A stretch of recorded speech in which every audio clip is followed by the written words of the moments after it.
right. Hey, everyone. Thanks for joining us today on Unlocking Life, where we dig deep to get to know the person behind the business. Before we get started, we just want to remind you to watch until the very end or listen if you're listening. We are doing a secret word contest, and you'll have a chance to win a Treehouse Cafe gift card. If you're local, that's the place to be. So, Hi, everybody. I'm Echo with Life of Echo. And I'm Mindy with Relationships Unlocked. Hi, I am Troy. I am the new person in this little video, and I'm a local mortgage company, the Riker Mortgage Team. Well, tell us about that a little bit. No, thank you. Appreciate that. I've owned it I've been in the mortgage industry for about 12 years. I've owned my own business for about 5. I'm here in the Peyton Falcon area. I can service all of Colorado and actually 44 states in the country. I'm retired military, so I serve a lot of veterans. Can do a lot of different things, purchases, refinances. It really just kind of fulfills me. I believe that my business is an extension of the service that Mindy and I gave serving for 20 years in the Air Force. So I really enjoy what I do. I'm passionate about it and really just try to educate folks. And fun little fact, yes, we are married. So we are today's guests. Yes, me and so Troy. exciting. So yes, very, very exciting. So Echo's going to be handling a lot of the of the talking, and you get the answers. I know. So I'm going to get more comfy here. So Troy, it's true you too educate, because I had a call with you last fall, and we just reviewed all my options. And even though things didn't work with what you could offer, you still led me in a really good direction. So thank you for that. You're quite welcome. And I never believe in a no. I believe in this is what we need to do to get to a yes. So we can always continue that conversation. Awesome. Great. Very, very so good.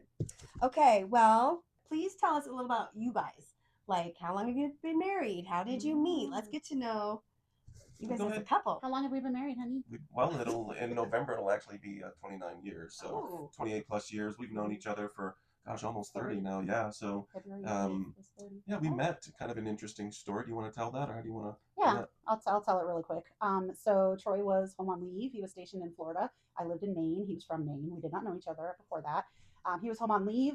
I was a country western line dance instructor, and I actually was teaching a lesson. His grandpa brought him out to the dance, and just get him out of the house, and we met, and the rest is history. Wow. I moved to Florida that May, and here we are. So you met in February, and you married in November. Following November. Yep. Oh, got it. But I moved there 3 months after we met. Got to Florida for me. That's quick. Yeah. Wow. There is no recipe, is how I always say it. Whether you meet and it's kind of a love at first sight thing, or if it's we're hanging out together for a few years before we figure things out. There's no cookie cutter way to a relationship. Oh, yeah, I like that. I just learned so much about you in that little information session, and for being your podcast partner. Things you get to learn about Mindy. Things you learn. Okay. Well, happy February, everybody. As we know, this month is very well known for love and Valentine's Day, but that is not what our topic is about. Our topic today is about the other 364 effing days and the importance of them. So I do have 55 seconds of, it's actually Valentine's history and a little bit of science. Valentine's Day is the only holiday dedicated to an emotion, which is love, not a person or an event. Evolutionary basis of love lies really in the need for survival, starting with love between parents and children, and then romantic love develops to strengthen bonds, facilitating cooperation in a world where working together increases that survival. It's still understood that both romantic and non-romantic relationships and love are essential to our overall well-being and survival. We know there are all kinds of relationships that experience love. However, today we are talking about the romantic portions of love. By the Middle Ages, February 14th became the day associated with romantic love. Kind of as a calendar started to be followed, etc. In the 18th and 19th centuries, we started seeing handmade cards and candy and heart-shaped rocks and things be exchanged. And it wasn't really until the 20th century where we have seen the commercialization of February 14th as Valentine's Day, the day of love. Some cool science I found out is that humans are romantically interested in another using our sight, right? We find them physically acceptable. Mm-hmm. That's important. Symmetrical matters. Tell me more about that. So I was watching years ago a thing, some science show, and somebody whose face is the more symmetrical their face is, the more attractive they are. Interesting. Mm-hmm. Okay. Yeah, it's just one of those things I picked up along the way. A piece of information. Yeah. All right. So our sight makes what we see. Observing behavior. Does the other person have confidence, kindness, intelligence, a good sense of humor? Those things are important. And then what really took me by surprise is our sense of smell. Pheromones are a chemical signal that human bodies release, and you find it attractive or unattractive in the other person. So kind of 3 things if you're out there looking for love or trying to remember when you first fell in love. So it's not new love that's difficult. New love has all the hormones, the dopamine, the oxytocin, the serotonin flooding through our bodies. But after time, the hormones stabilize, and that's where reality sets in. So I'm super excited to chat with you guys, Minnie and Troy, about this maintaining part of what makes a long-term relationship keeps a love, and really get your 2 thoughts about the other 365 effing days of the year. And real fast, I'm actually going to unlock this through a relationship lens. So I've got my 55 seconds of relationship thoughts. Thanks, Echo, for that information. That's really cool. Like, I love history and learning stuff like that, why we do what we do. So let's unlock this from an individual's perspective. Men and women tend to behave differently in relationships. When you are in a romantic relationship, in the beginning, there are usually a lot of romantic gestures. Then, over time, those gestures seem to get fewer and fewer until they only occur on special occasions like anniversaries and Valentine's Day. It happens every year. Valentine's Day rolls around, and suddenly people who haven't planned a date in months are scrambling for flowers and dinner reservations. We have reservations. We We do. didn't scramble. I'm just kidding.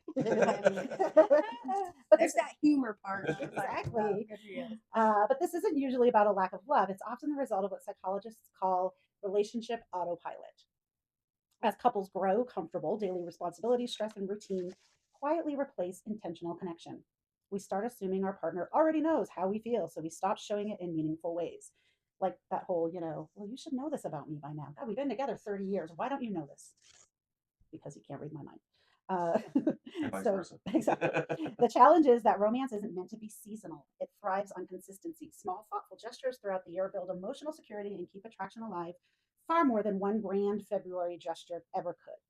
The good news is this pattern is completely fixable. Instead of saving romance for holidays, couples can create simple rituals of connection, a weekly check in, a standing date night, even a few uninterrupted minutes each day to truly see and hear one another. I heard a thing today that people need 8 minutes of someone else's time to feel comfortable and to feel good. Oh, 8 So minutes? yeah, so That's they not a said very long time. so if you text somebody, hey, do you have 8 minutes? That means they need you. Interesting, right? So when appreciation becomes a habit rather than a holiday performance, relationships feel more energized, resilient, and genuine. Valentine's Day shouldn't be the reminder to love well. It should simply be a celebration of what you've already been practicing all year long. So that's my 55 Oh, seconds. yeah, I like that. I like that a lot. That makes sense. I mean, when you're thinking long term. Well, they both Right? make sense. I mean, yeah, absolutely. It's it's an action, right? Love is an action and a verb, right? Mhm. So it's something you got to do. That's what Clint Black said, right, in that song. It's something that we do. Yeah. Yeah, So that's our song. One of them. We one have of our two. songs. Yeah. Oh, okay. So okay, Troy, are we ready? Let's do it. All right. Let's do it. I'm excited to share our thoughts about Valentine's Day. So what are your thoughts about Valentine's Day? Well, first and foremost, this is unscripted. Okay, I did know a little bit of the questions ahead of time. She doesn't know what I'm going to say, and vice versa. And this is what's fun. Absolutely. I wondered Yeah. if you practiced. Nope, we did not I was practice. like, okay, I gotta, kind of like an overarching theme of what I was thinking. But Valentine's Day, I think you brought up a lot of the different things I was thinking about. Is that one, generally speaking, men and women think about things in different ways, specifically love. Sometimes men do need that reminder because in our minds, our version of love might be different than what a woman's version of love means. And we'll get into that maybe a little bit deeper later. But sometimes we do need those little reminders to say, oh my gosh, that's right. After almost 30 years of knowing each other, there's certain things that I do. I think that I have some pluses and I have some challenges, right? Just like every individual out there. So Valentine's Day is maybe a reminder more for men than it is for women to say, hey, you have an important person in your life, you know? And so I do like that aspect of it. But you mentioned, Echo, the commercialization of it, and I'm not a super fan of that. It shouldn't be something you feel like you have to do. It should be something that you feel like you want to do. Oh, for sure. Yeah, you should have an option to celebrate a holiday without feeling pressure. So for me, Valentine's Day, I think of the love languages, and so my love language, I actually have two, is receiving gifts and words of affirmation. So, but it's not receiving gifts to receive gifts. I'm not like petty, or like, oh, I want all the gifts. No, it's because growing up so insecure, I'm a lot better now than I was, but when somebody gives me a little gift, it tells me that, hey, somewhere in my day I was out and about and I saw this and it made me think of you. And so for me, that's kind of what Valentine's does. It's like, you know yeah, it's a little bit of a reminder for the other person to to do something. But to me, it's I don't mind it so much because I like those little thoughts anyway. So that's my Valentine's. Okay. All right. Thanks, guys. You ready for some more questions here? I love questions. Bring it. Okay. First question. I will toss it to whoever wants to go first. Tell us, what does being loved well feel like to you? Mind if I take this one for a little bit? So, being loved well for me is when someone trusts me almost implicitly. Where there's a lot of decisions that are made in life, and when I say trust, that doesn't mean blindly trusting me to do whatever I want. It's more like trusting me to listen to all of those people that are um, potentially decision makers in that, and just knowing that one, there's a real good chance that I'll fail, right, or at least semi-fail, and that's okay. But some of those decisions are really important, especially as we evolve in our relationship. So for me, trust is extremely important. Okay. And I hear a little bit of psychological safety as well, in case, yes, you want the trust, but then if I maybe falter or don't make the right exact thing, it's still okay. I'm still loved. I'm still. Yeah, I think that's a great point. I wouldn't Yeah. have put it that way, but that's a better articulation of what I was thinking, to be honest with you. Where you know anybody that has to make a decision, they could fully succeed or fully fail, but it's usually somewhere in between, right? And understanding how to navigate that and saying, hey, it's okay. I understood the premise behind what the thought was, and we'll get through it together is really important. Yeah, we have a very traditional marriage, if you want to say, he's the head of the household. um, I'm the helper, the lover, helper, servant leader. And so it is my, it's up to me on whether or not I'm going to trust him. And being in the position that I'm in, if I didn't trust him, like, we wouldn't succeed as a couple. Because he said to me, when he actually said that to me one time, because I don't know, some decision, big decision was coming, and I was just being really negative about it for some reason. And he's like, look, just trust me. He's like, I'm probably going to make the wrong decision, but just trust that I'm not doing it on purpose. I'm not going to try to make the wrong decision, kind of thing. So, but for me, feeling loved or being loved well is being protected. I like to know that he's got my back. If somebody or something, says something negative or does whatever, I just like to know that he's going to stick up for me, so to speak. Um, that's my that's my feeling, being loved well. Yeah. Yeah, we've had conversations about that where that is a challenge for me. I'm like, why do you care what this person thinks? Why do you internalize that? And they're like, well, why don't you, have my back? Because we're one team, right? So it it really helped me kind of figure that kind of thing out, where in the same situation, people think about things differently, right? Um, I don't give a rip what people think about me if I internalize and look at things in myself and say, you know what? I mean, I could have done something a little bit different here, but we can have a discussion about it. But I don't think I did anything wrong here. And with Mindy, even if they're obviously coming across on a negative slant, and she's, she just wants someone to say, hey, you don't need to do that today. You can go and do something else, and so that I would say isn't hard for me, but it was a blind spot for me. Mm-hmm. Yeah. Something you had to understand her perspective of what was going on with her. Yeah, Yeah, absolutely. absolutely. Yep. And he does. I do, hopefully more than I don't. Right. I mean, he'll still say, why do you care what they think? And it's like, it's not necessarily that I care what they think. For me, it's about clearing my name. My whole life, I've had to fight hard to get people to like me. I was that kid, that nobody liked. And so teachers, other kids, whatever.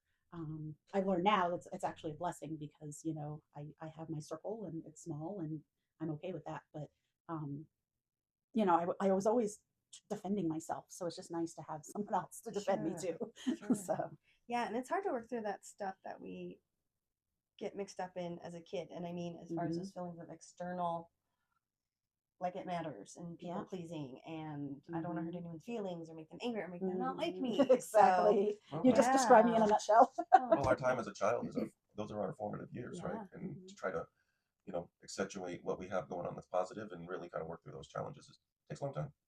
Well, if you think about communication, which we might talk about, I don't remember, but if you, Troy, didn't know this about Mindy, it could be harder for you then to, if you didn't know that she felt these ways, it'd be harder to protect her and give her what she needs. So obviously you guys have Talked about clearly it. communicated with Oh, what you absolutely, need yeah. and what that looks like. And hopefully we continue to do that, because Yeah.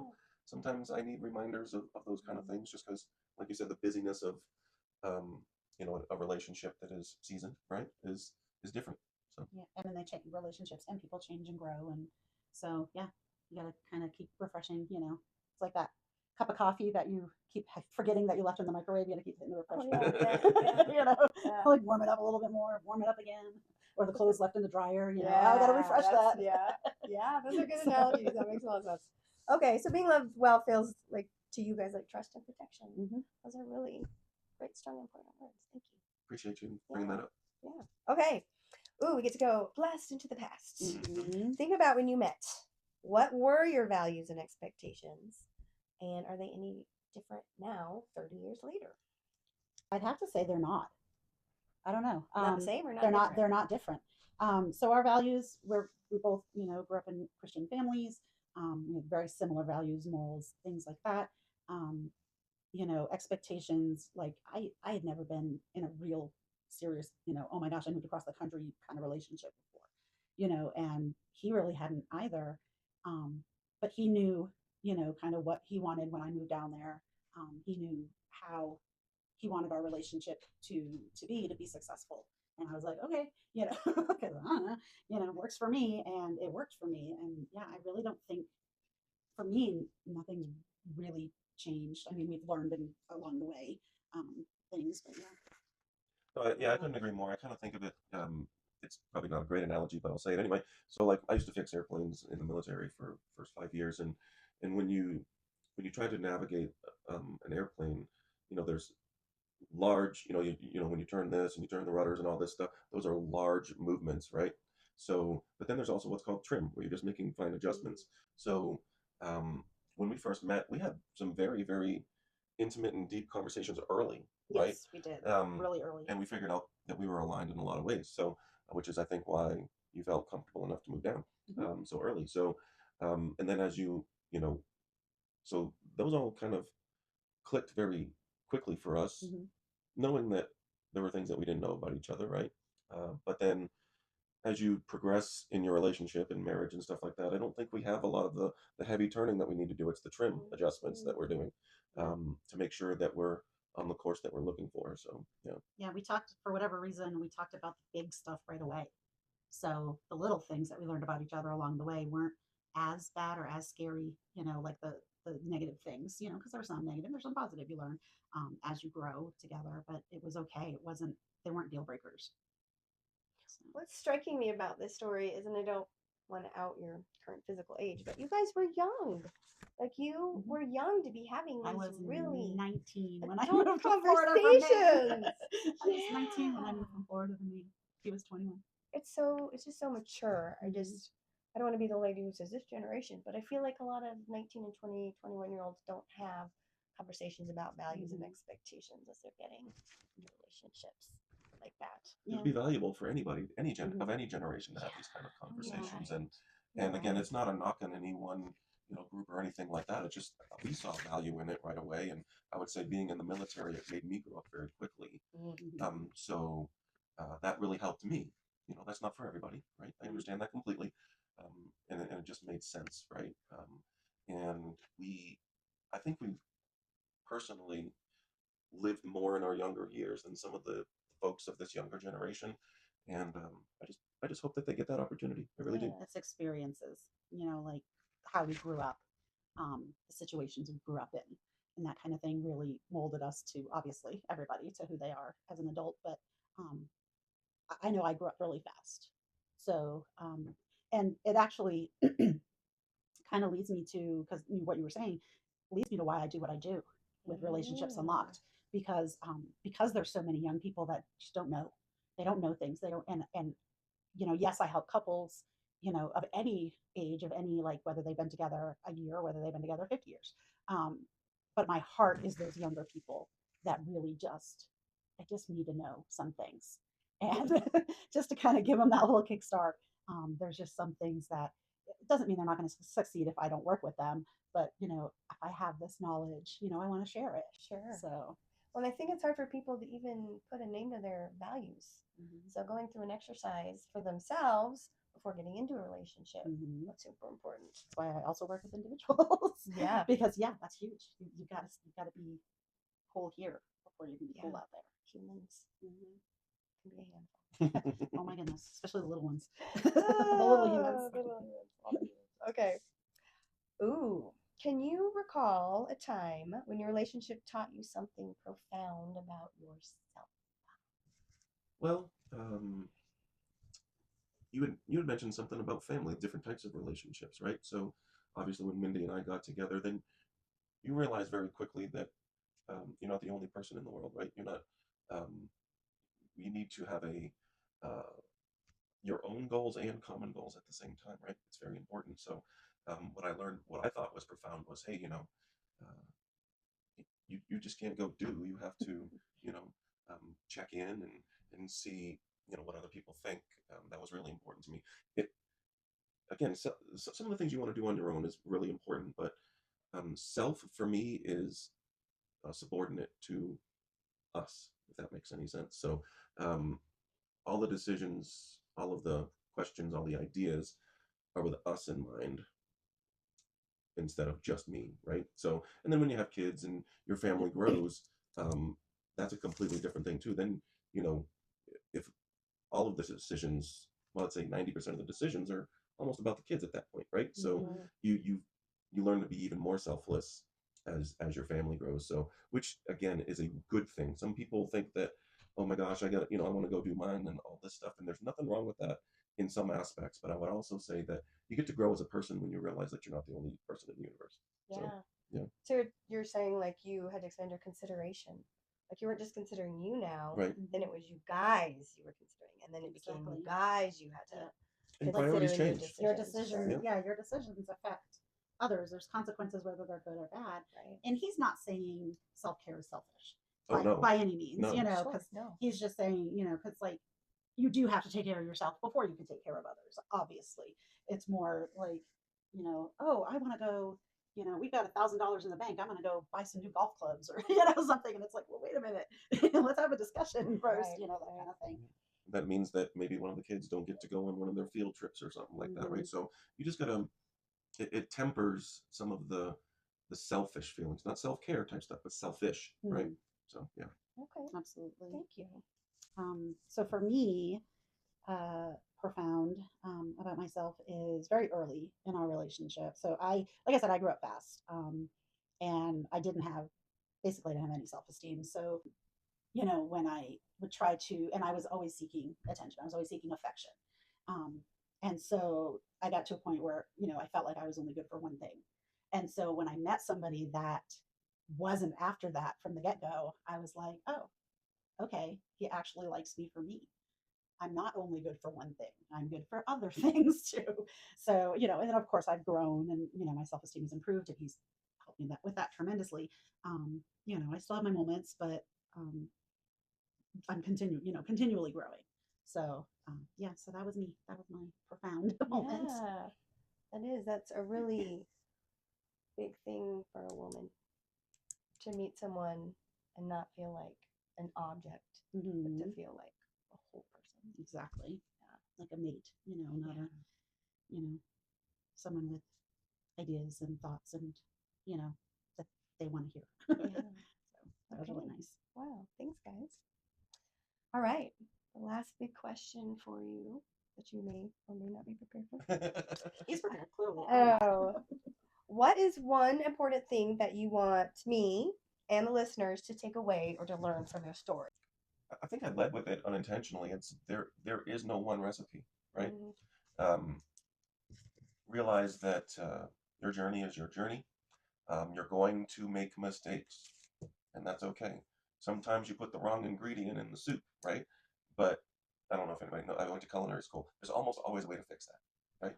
There's almost always, when you're making spaghetti sauce, if it's too bitter, you can just put a little bit more sugar in there, those kind of things. So until it gets right, and that's an evolution as well. So remember, there is no one recipe out there. Please make sure that you're uh, taking care of yourself so you can take care of others, but also realize that it's going to be 3 steps forward, 1 step back, 3 steps forward, 1 step back, because that's just how relationships work.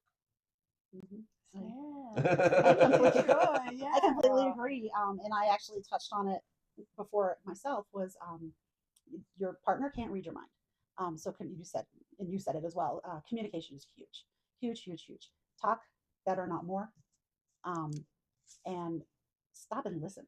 You can communicate all day long, but if the other person isn't comprehending what you're communicating to them, um, because they're thinking about what they're going to say next, or whatever, how they're going to retaliate, how they're going to combat what you just said, then you're not getting anywhere. You're going to just talk in circles. So good communication and listening are huge, super huge. I like what you said, because what I always try to remind myself is active listening, not waiting to speak, right? Listening to reply. Yeah. Yes, Yeah. exactly.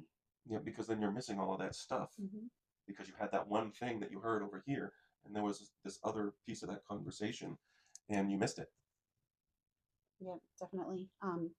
I tell my clients when if if that's an area of struggle for them, is to set a timer and to let each person have 10 minutes, 15 minutes, whatever they need. Just 15 minutes. they get to talk. Somebody said 8 minutes. 8 minutes. Sorry, fine. 8 minutes and an 8-minute timer. No, but yeah, set a timer and take notes while they're talking. Because I don't know, for me, taking notes forces me to pay attention. So, To be completely present. And not thinking, listening to reply, or but wait, that's not what I meant, or oh, that makes me think of another idea. But to just be there in front of the person. Yep. So validating. Absolutely. I love it. So as we've learned, all of this was not built on one day a year, meaning 30 days over 30 years. You guys work every single day, 365 days a year to keep your relationship strong. Yes, absolutely. And he's a lot of work. I kind of agree with that. Oh, that's what matters. You agree. Yeah. So, happy house, happy spouse. That's right. Yes, there you go. Yeah, it goes both ways. Yeah, Sure. absolutely. Awesome, guys. Thank you so much for being honest and vulnerable with these questions and sharing about your relationship. It's really cool to hear. Listeners, how do you guys feel about love? How do you feel about Valentine's Day? How do you feel about the other effing 364 days of the year? Comment below. We'd love to hear your thoughts. All right. Well, we have time for one more thing before we wrap up. He probably has no clue about this. I actually don't. The hat question. The hat. Hat question. So this is where we have our guest pull a random question out of our hat. This question will either be about relationships or happiness. Okay. All right. And I have to answer the question, or do I just read it? Oh, you're gonna answer it. Okay. I'm excited for this. Great. I feel like I just won the lottery. Let's see what's going on. Maybe you did. Okay.